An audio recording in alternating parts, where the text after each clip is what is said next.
Hello everyone, Ladislas of the Wandering Investor. So 2 years ago, I bought a penthouse here in Medellin in Laureles, and I had made a video showing what I wanted to do with the project, all of the numbers, expected ROI, etc.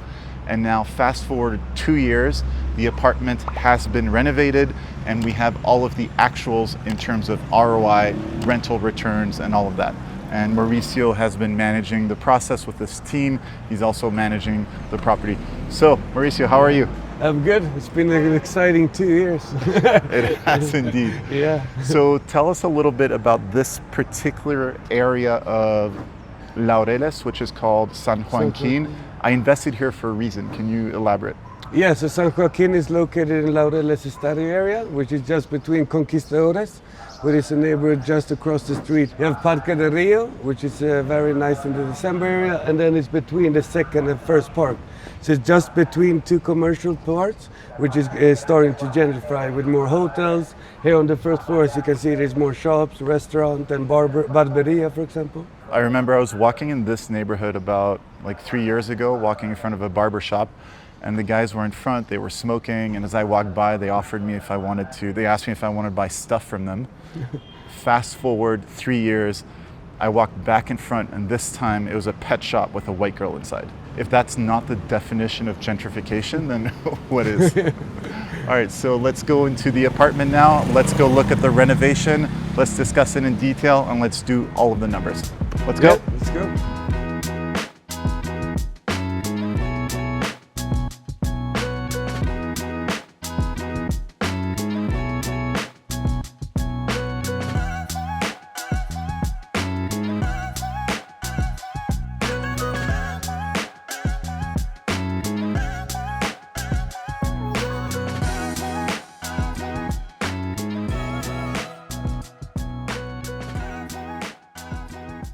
All right, so this is actually my first time, and we did a little tour just before, but this is my first time coming back to the apartment since the renovation.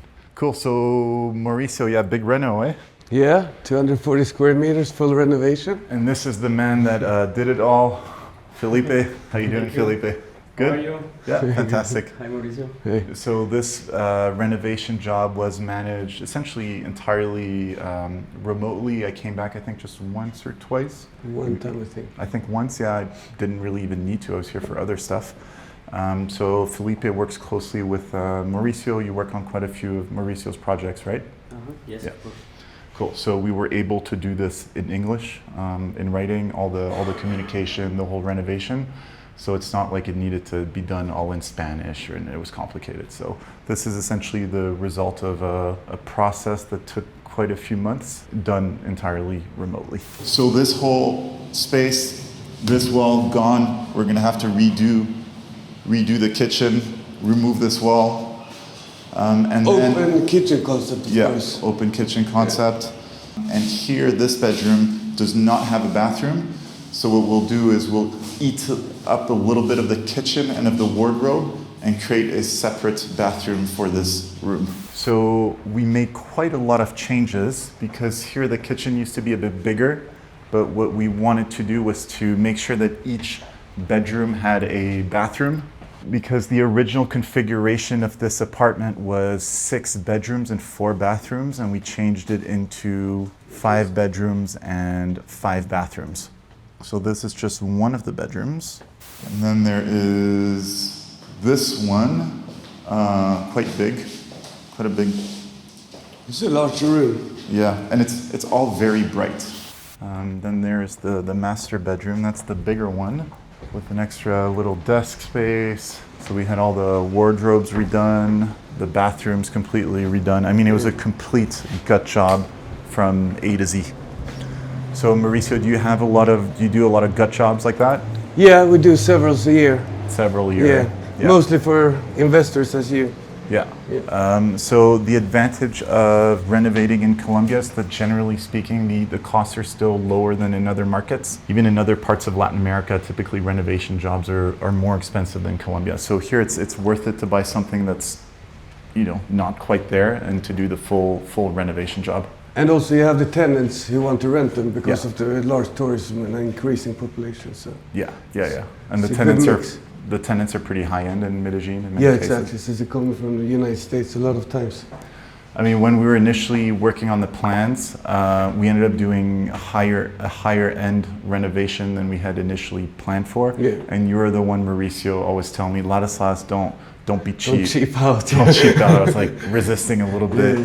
But then That's how you get long-term happy clients. Yeah. So we went bigger than we initially thought. So yeah, everything custom. No little balcony out there as well with a nice view.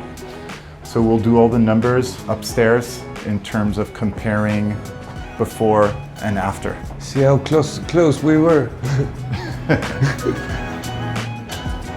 So going upstairs, this is really the key selling point of this apartment. It's what makes the difference. So sure, here there's another bedroom, which we actually made bigger because we wanted to integrate a non-suite bathroom, which there wasn't before. So I think like 3 bathrooms were created from scratch or something, 2 or 3. What, Felipe, how many bathrooms were created from scratch here? I think 2, eh? 2 didn't exist. Yeah. So there's a lot of work to be done as well in terms of plumbing and all of that. And they have on the second floor is where they have the ACs as well. Yeah. Since it's the last top flat Yeah, penthouse. the top floor, because we're right under the roof, needed Yeah. AC. And this whole space, so this and this together, will be transformed into a co-working space. But like a proper, think kind of WeWork, a proper co-working space with maybe, large desk, a few monitors, really comfortable chairs.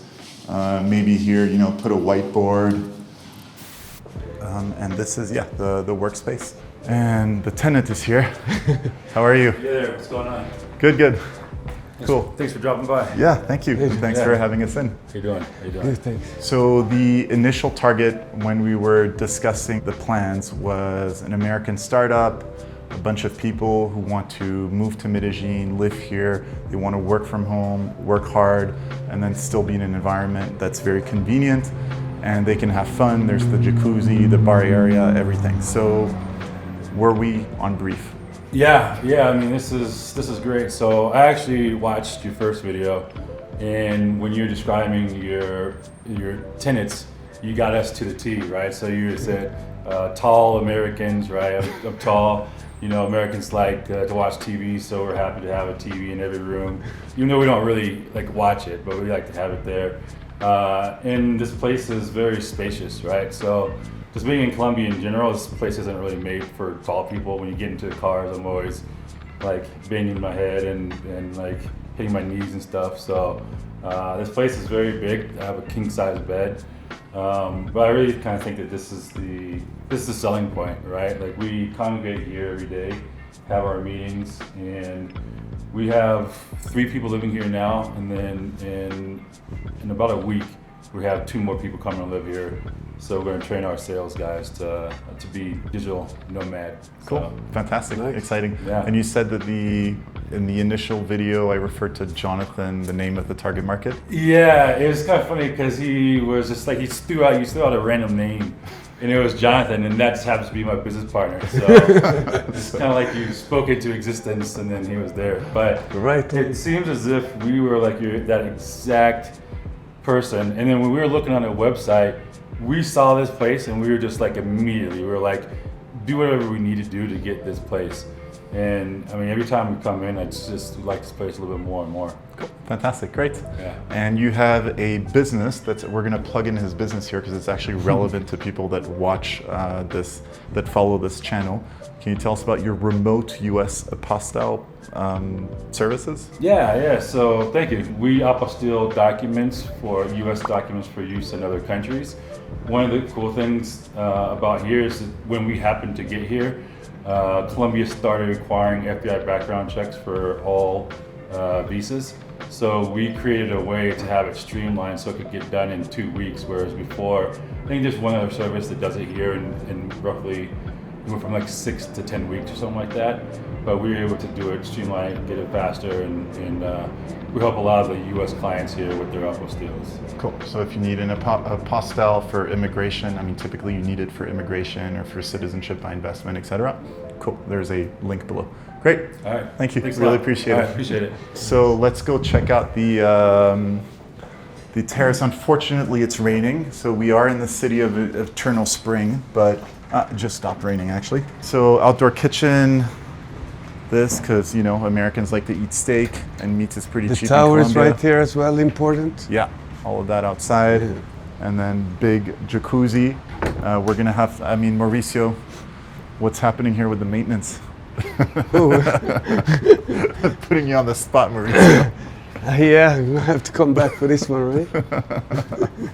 So yeah, Yeah, so heavy rains, so Mauricio's gonna have to put a coat of something here. repainting. Cool. But yeah, when you're here, I mean, it's amazing, especially at night. You have views of the barrios, the whole lighting of around. So people appreciate that a lot as well. It's got everything. It's got the co-working space, and it's got the Felipe almost fell down right behind. So Felipe, tell us about the challenge of bringing the jacuzzi up, because it didn't fit in the stairs. We need to bring the jacuzzi up out the building. And this was quite challenging because downstairs, the only way to bring it up was to get the approval from one neighbor. And if we didn't get the approval from the neighbor that had the terrace downstairs, we could not have brought the jacuzzi. So it took a lot of negotiations. And yeah, Felipe helped a lot with that. It's always one of the biggest challenges, which we've also come across in this renovation, is neighbors and the HOA in Colombia are rarely very helpful when you do renovations. People tend to get pretty triggered by renovations. So there's a lot of work that needs to be done with the neighbors and the administración, the HOA, to be able to get renovations done properly. You encounter this a lot, right? Yeah, we have learned a lot by like approaching administration and what way you approach them, how likely they are to help too. Because they're essentially like the law of the building. So you definitely want to make sure that they understand that you do this together, and it's not like you want to fight with administration. It's better to give and take there. Yeah, I'd say it's more complicated in Colombia than in other markets I've been exposed to. Great, so Mauricio, tell us about the artist that did this behind. Yeah, no, the artist is the same artist that Juan Valdez, the famous coffee shop, uses here in Medellin and Ibagué, where he's from. And you can see the theme here is very local and Colombian, so it's a nice one. Yeah, so it's like these little touches that help polish the final project. Cool, so look, in terms of price, initially I paid $165,000 for the unrenovated penthouse. Can you still find deals like this? No, now 3 years later, it's very hard. And also during that time when we found it for you, it was a really good deal.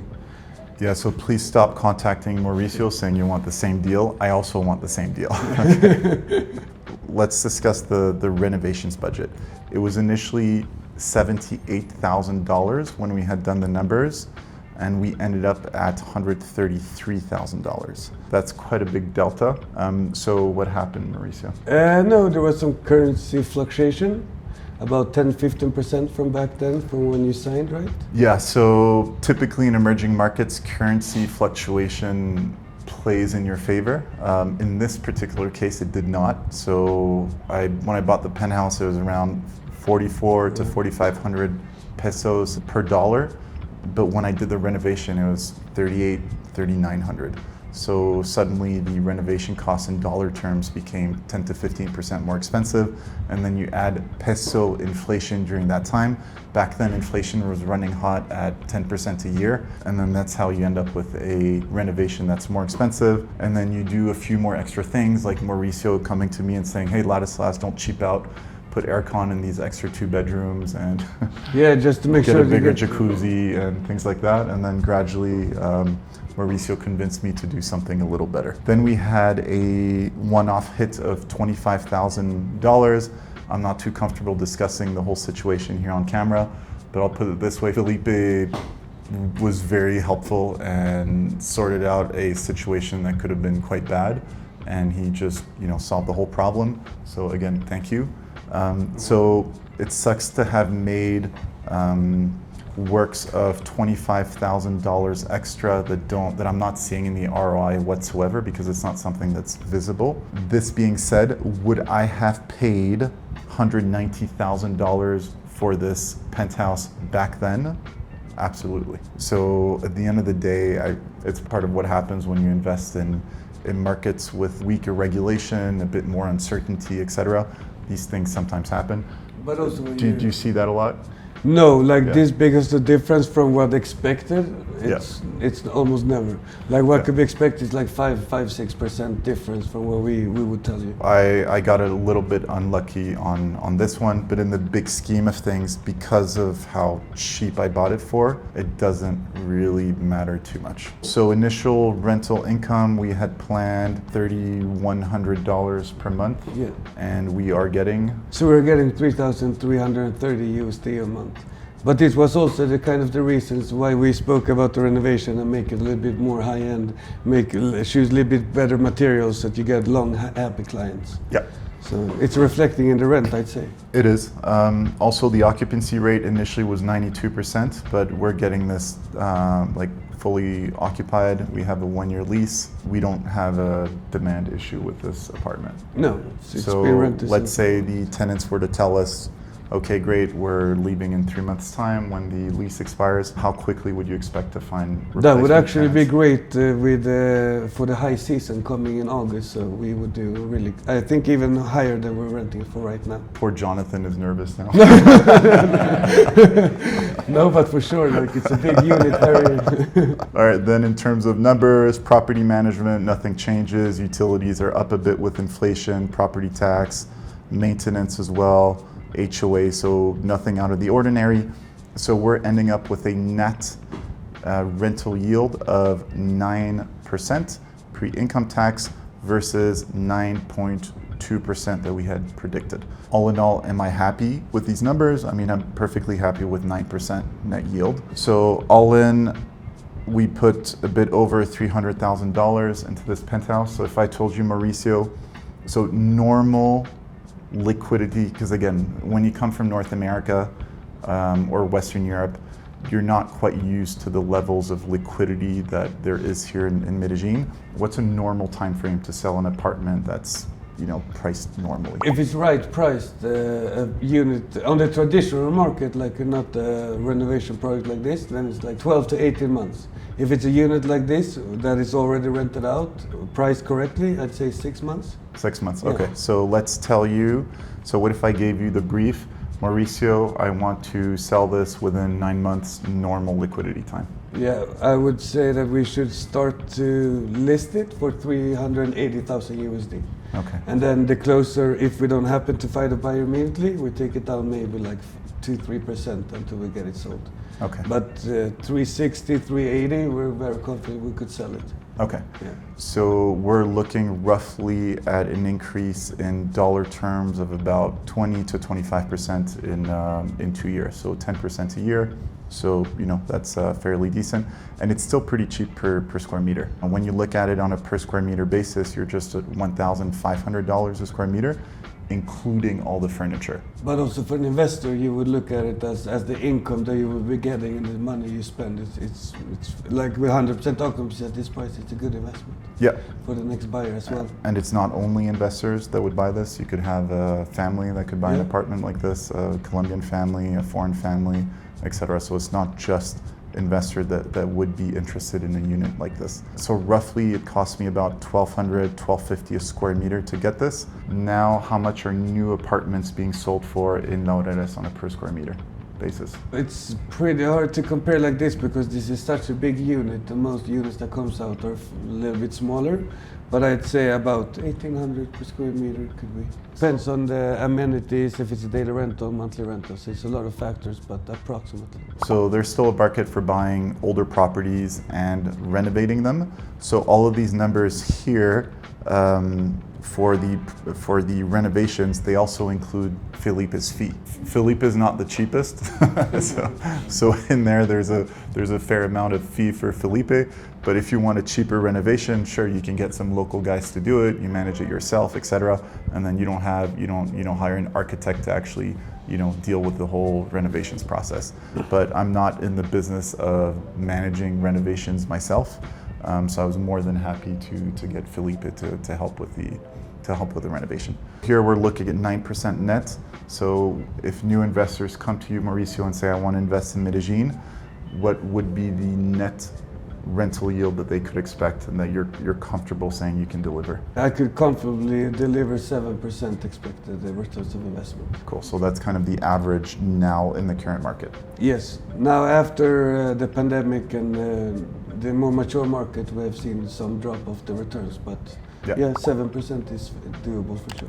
So a combination of two things. One, prices have gone up, and two, there is now more supply in the market as well. There's more construction, etc. I wrote a whole article on the real estate market here in Medellin, the neighborhoods you should look into, the places to avoid, some of the key learnings, the tax situation, etc., and some more examples of investments with exact numbers.